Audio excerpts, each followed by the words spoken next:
mes chers maîtres, c'est pour moi un moment particulier que je partage réellement avec vous aujourd'hui. Ce moment est aussi fait d'instants qui ont fait ma vie professionnelle, et d'ailleurs pas seulement ma vie professionnelle. J'aimerais réellement ici remercier le professeur Ben Smaïl, ici présent, c'est Tawfiq Bennet, qui, et d'autres qui ont été mes maîtres à tout point de vue et qui ont permis que je sois là aujourd'hui. Et réellement, pour moi, c'est une occasion de repartager avec eux et avec l'ensemble des amis ici présents cette élection à l'Académie européenne des sciences, qui est aussi le fruit d'un autre instant, comme l'a dit Philippe, Laurent, qui a été une rencontre un jour avec celui qui m'a proposé et m'a fait élire à l'Académie, Marcel Van der Loop. L'Académie est effectivement une occasion de partage. Les maîtres mots sont toujours les mêmes. C'est l'interdisciplinarité, partage. C'est la transnationalité, partage. Et building bridges, c'est-à-dire construire des ponts entre les disciplines et entre les pays.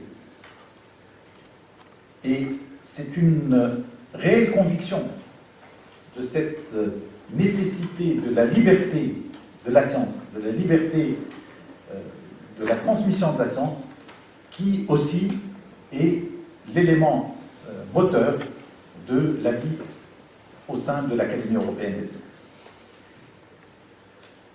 C'est vrai que je suis venu à l'Académie par les nanotechnologies. Et par les nanotechnologies, nous sommes venus à une réflexion sur l'humain. Et en particulier, on peut se poser la question de quel humain pour demain. C'est vrai que c'est une académie interdisciplinaire, mais cela permet aussi de réfléchir à ce que nous souhaitons faire et de nous poser la question, souhaitons-nous doter l'humain de néo-aptitudes permettant de mieux nous adapter aux défis d'un monde de plus en plus dur et inhumain, d'augmenter notre réactivité, notre endurance, notre rapidité, pour être toujours et immédiatement performant.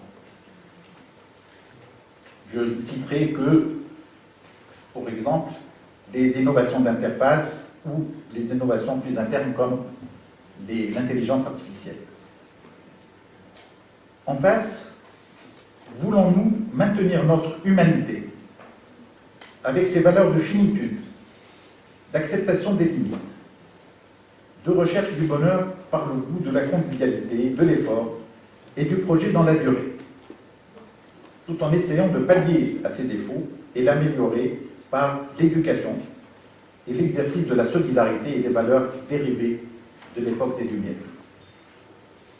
Quels sont les défis à relever? Jusqu'où peut-on considérer qu'une amélioration ou une augmentation apportée à un individu sont acceptables et justifiées? Pour quelle population telle ou telle intervention est licite en l'absence d'une indication thérapeutique? Y a-t-il des limites à ces interventions d'augmentation? Quels risques sont acceptables? Il nous apparaît qu'une réflexion collective et politique doit définir des règles et une éthique pour éviter tout dérapage que déclencheraient des apprentis sorciers transformant la puissance de la science en entreprise d'autodestruction. L'Académie, organe pluridisciplinaire s'il en est, offre l'occasion d'argumenter toutes ces questions. Et en particulier, les relations entre la science et la société. Les sciences, peut-être surtout les technosciences, influencent notre vie au quotidien et les rapports sociaux. Et par conséquent, il ne faut pas s'étonner qu'elles fassent l'objet de diverses pressions économiques, politiques mais aussi religieuse. Si on abordait la question sociale des sciences, on ne peut nier que raison et progrès sont les promesses de la modernité, et que les progrès de la science, les avancées technologiques et celles de la médecine ont permis d'alléger la vie de l'être humain et ont permis indirectement le développement progressif des droits de l'homme. Les sciences ont libéré l'homme du mystère et par là même ont été dans le sens de la libération de l'être humain, d'une conception égalitaire de l'homme. Et donc, le rejet de la démarche scientifique est l'une des menaces les plus sérieuses contre les droits de l'homme et les modes de gouvernement démocratique. Nous pouvons dire que les sciences, parce qu'elles ont une vocation émancipatrice et parce qu'elles visent une universalité objective, constituent une assise féconde pour aider au contrôle démocratique des puissances technico-économiques et pour réaliser une interculturalité au-delà des croyances. J'ai bien dit interculturalité, soumise à des règles communes et pas à accommodement raisonnable, porte ouverte à toutes les revendications. Si j'aborde le problème des sciences et des croyances, comme d'autres avant moi, je défends fermement la démarche scientifique, la confiance en l'homme et sa raison. Dans la mesure où la croyance ne relèvait pas de la logique du savoir, on se trouverait donc devant une indécidabilité. J'ajouterai que puisque nous ne pouvons pas nous mettre d'accord sur cette indécidabilité, séparons donc clairement les magistères de la science et celui de la religion. Et passons à nos vrais devoirs, construire un monde meilleur, poursuivant nos efforts de connaissance en dehors d'une obéissance au dogme. D'ailleurs, ce qui dérange, ce ne sont pas les croyances, mais les structures de croyances. Toutes les découvertes humaines ont toujours donné lieu à des évaluations, et si, à chaque découverte, on avait appliqué les principes d'extrême précaution, aucun progrès n'aurait été possible. Avec les manipulations génétiques, les OGM, les cellules souches, nous nous trouvons dans ce cas.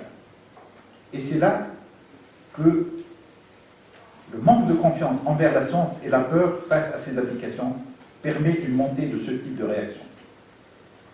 C'est une observation qui peut aisément s'étendre à l'ensemble des discussions bioéthiques.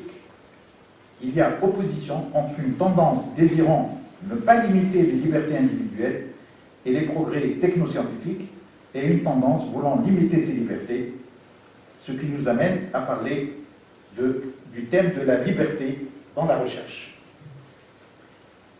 Au lieu de vouloir interdire certaines recherches scientifiques, comme sur les cellules souches, mieux vaudrait développer une culture scientifique dans nos sociétés pour éliminer les préjugés et les perceptions erronées.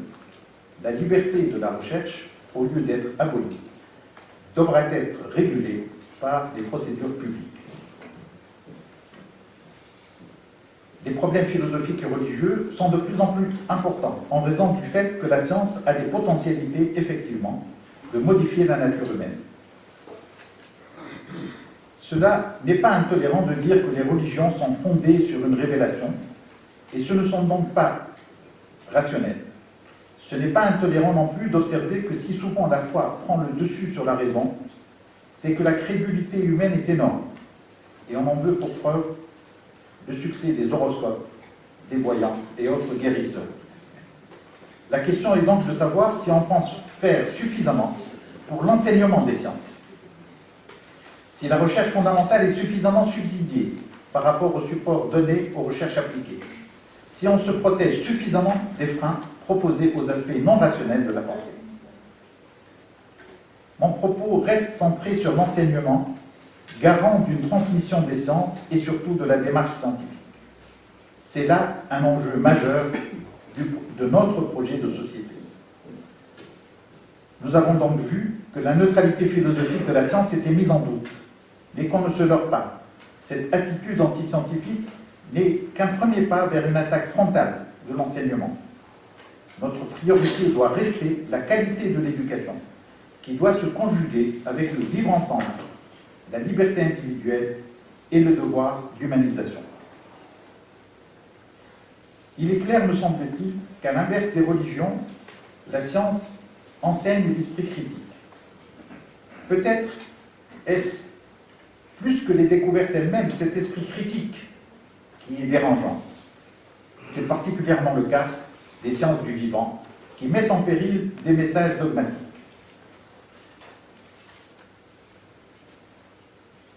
S'il y a bien un combat à reprendre, c'est celui de l'éducation, celui de l'enseignement. Nous devons être capables de bouleverser la manière dont on a réfléchi l'éducation ces dernières années, dans un climat dit apaisé. Ayant dit climat apaisé pour l'enseignement, permettez-moi de partager avec vous mes inquiétudes relatives à l'estompement de la norme et à la fragilisation croissante de nos sociétés au regard des acquis sociaux, de la conception même de la justice sociale et de la démocratie. L'égalité femmes-hommes, l'égalité des droits et l'accessibilité de tous et à toutes à ces droits n'est plus une ambition également partagée. C'est ainsi que nos valeurs d'égalité, de liberté et de fraternité, notre vision de la démocratie, tout comme les droits humains, sont relégués au profit trop exclusif, à mon sens, des forces du monde économique et financier. Il nous appartient de réhabiliter le sens même de la démocratie en tant qu'espace citoyen, en charge de garantir le vivre ensemble, dans la dignité et le respect des uns et des autres. Face aux prétentions et aux comportements avancés par d'autres bastons convictionnels, nous devons exercer notre vigilance et opposer la libre pensée, le libre examen, comme source indispensable à l'émancipation des humains et à leur aptitude à coexister dans le respect mutuel et dans la diversité. Je vous remercie.